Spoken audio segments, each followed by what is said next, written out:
Well, it looks like the Rays are here to stay. You're watching 10 Tampa Bay at 5. I'm Frank Wiley. Great to have you with us. I'm Courtney Robinson. We do start with that major decision from St. Pete City Council. About an hour ago, leaders passed the finalized plan to redevelop the historic gas plant district.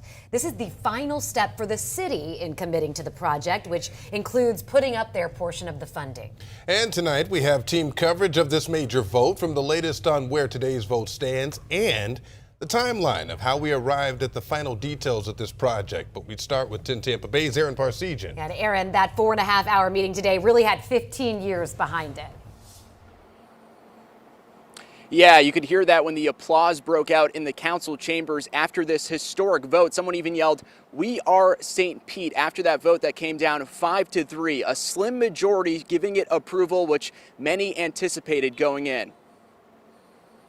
This is a day that has been more than 40 years in the making. In front of City Council, Mayor Ken Welch again laying his case for the $6.5 billion redevelopment of the historic gas plant district. That will once again produce jobs and green space, housing for residents of all income levels, and secure the economic engine of Major League Baseball in our city. And with a new $1.3 billion state-of-the-art ballpark, Rays leaders say the project gives them what they've wanted all along. But it was always my direct intention to keep the team in Tampa Bay and in what's now my home and has been for 5 years, St. Petersburg. Keeping the team, developing a stagnant area among the reasons of those voicing support. We are all in.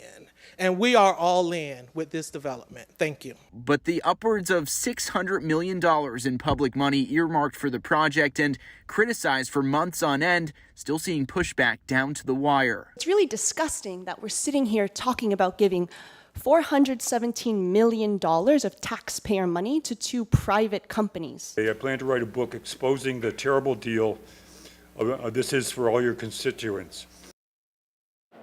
And we've heard from both sides for a long time on this, Aaron. It's not a done deal. What has to happen next year?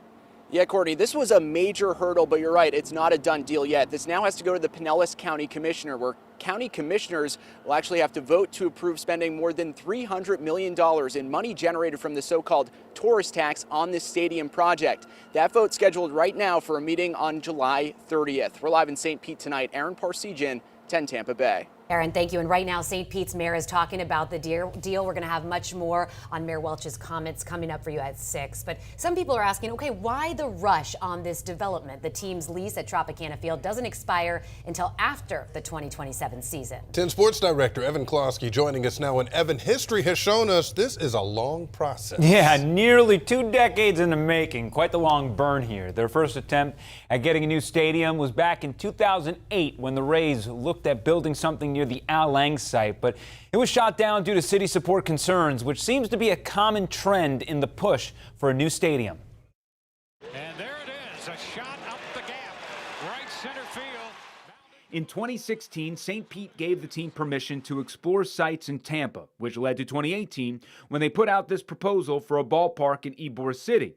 But the $900 million price tag did not have enough community financing support. Now we roll up our sleeves and take the next steps that need to be taken.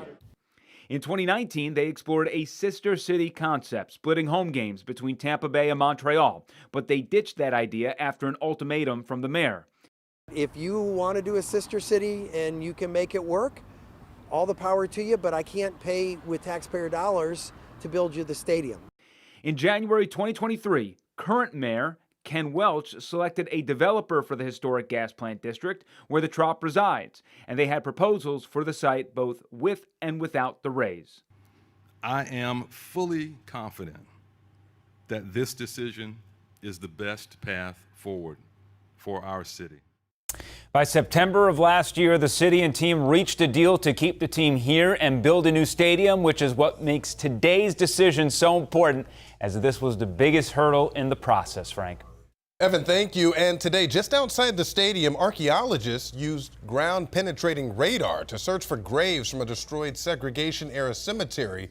In 2021, crews found 3 possible graves from the erased Oak Lawn Cemetery in a parking lot that was across the street from the Trop. Coming up at 6 o'clock, 10 Investigates Emerald Morrow will have the city's next steps after part 2 of this search. Take a good